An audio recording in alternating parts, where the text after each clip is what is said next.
An excerpt from the novella On a Cold Wind.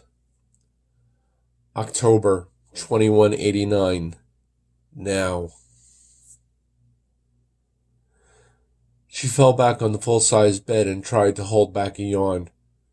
She lay still, eyes closed, feeling tension fade into the firm mattress. For a moment, Carla Andrastia wondered if she should allow herself to fall asleep. Just a little nap before dinner, she thought, so I don't fall asleep during dinner. Her memory clicked, and she remembered her partner. All right, Murphy. But don't complain if I fall asleep on you later. The vidphone buzzed as Carly sat up. She yawned again as she picked up. Andrastia. The screen remained blank except for the words, audio only. So are you coming down, love? I thought you just had to take a shower. The man's voice wasn't clear. His Australian accent and congestion made him hard to understand. I was contemplating taking a nap before I showered, but decided against it. Just let me scrub down, say half an hour. Do you need a hand? She could almost see the smile on Murphy's face. If you came up, we'd never make it to dinner. We could order room service. Later, stud. You sound terrible, by the way. Something's got my allergies going. I picked up some sediment on my way back from the station house. Just so you know, the next time it's your turn to talk to local law. Carly smiled. We'll see about that. Meet me in the bar. Don't take too long. There was a click as Murphy hung up. Carly stared at the vidphone, imagining she felt Murphy's hands glide down her back. She smiled and shuffled to the bathroom. As she was adjusting the water temperature in the shower, Carly heard a sound of a door opening, then the sound of footsteps on low-pile carpeting. A normal human with normal hearing would not have noticed it. To her enhanced hearing, it was perfectly clear.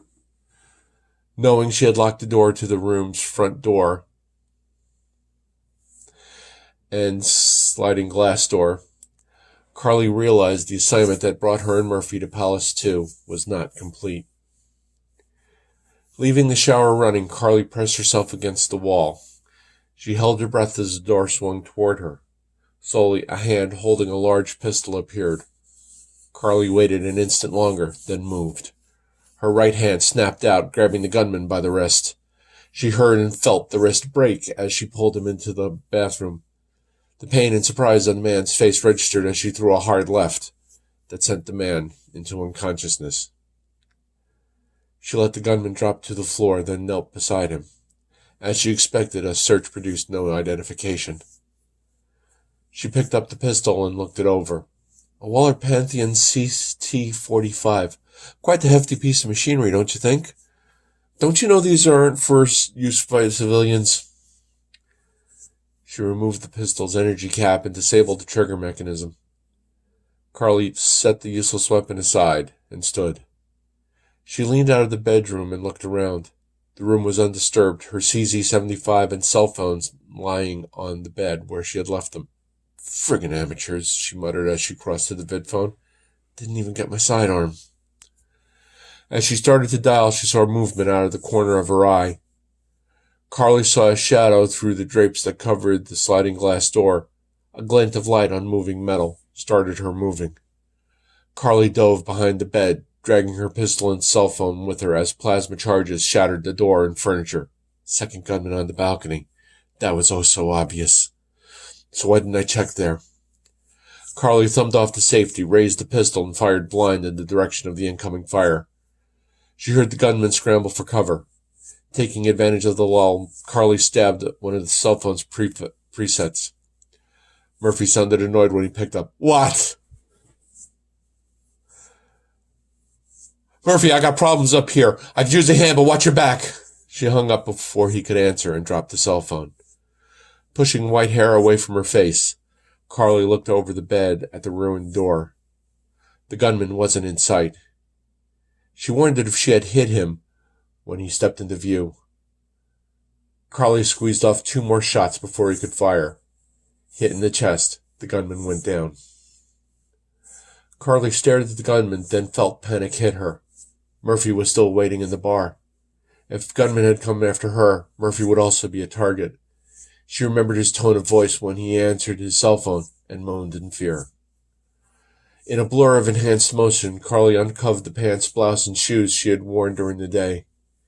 She dressed and made sure she had her identification. She holstered her CZ-75, clipped it to her belt, and charged from the room, heading for the bank of elevators at the end of the corridor. She ignored the panicked look on the faces she found by the elevators. With no cars readily available, Carly started searching. She found the service stairwell and pushed through the door. Staring down the stairwell, Carly thought, 10 stories, only stairs, no problem. She took a deep breath and started down, taking the steps 3 at a time. As she reached the ground floor, Carly drew her pistol and pushed through the door. A near riot greeted her. People from a dozen worlds were rushing in every direction as hotel security proved themselves ill-equipped to handle the crowd.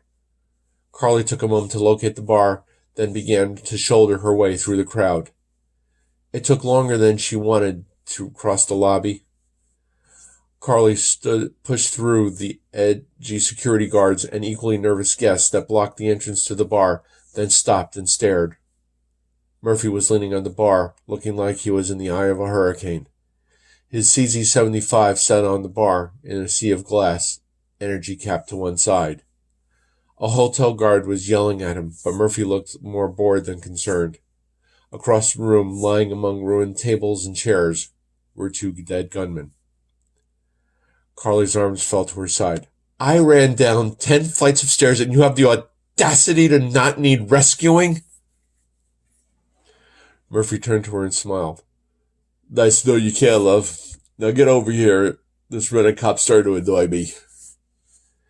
His congestion sounded worse than before. As irritated as the guard was, Murphy's comment pushed him further. Now see here, he yelled. We are not rent-a-cops. We represent Arquette Security, one of the top...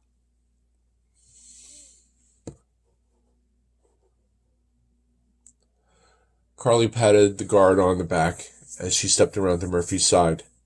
At ease, officer. He's just been through a firefight. Makes him jumpy. She took out her identification and nudged Murphy to do the same. Special Agent Carolina Drostia, EarthGov Security Division 5. This is my partner, Special Agent Murphy Greenfield. We were here on assignment on Palace. We thought it was over. Seems we were wrong. Once local law arrives, they'll corroborate us. The guard studied their credentials, then took the ident cards and walked away. Murphy watched the officer return to the lobby, then turned to Carly. You read down 10 flights of stairs? I'm touched. He turned and sneezed. Are you sure this is your allergies? Murphy nodded and pulled a napkin from a stack across from him. He shook broken glass from it and blew his nose. Yeah, I'm sure. This happened the last time we were here, remember? I wasn't with you the last time you were here. Murphy frowned and nodded. You're right, I was bodyguarding Alexa. The sediment I picked up will clear it up. Think we could still have a quiet dinner? We'll have to find another room first. Carly pushed debris from the stool next to Murphy and sat. She took his hand and smiled as their fingers laced together. How things change, she thought.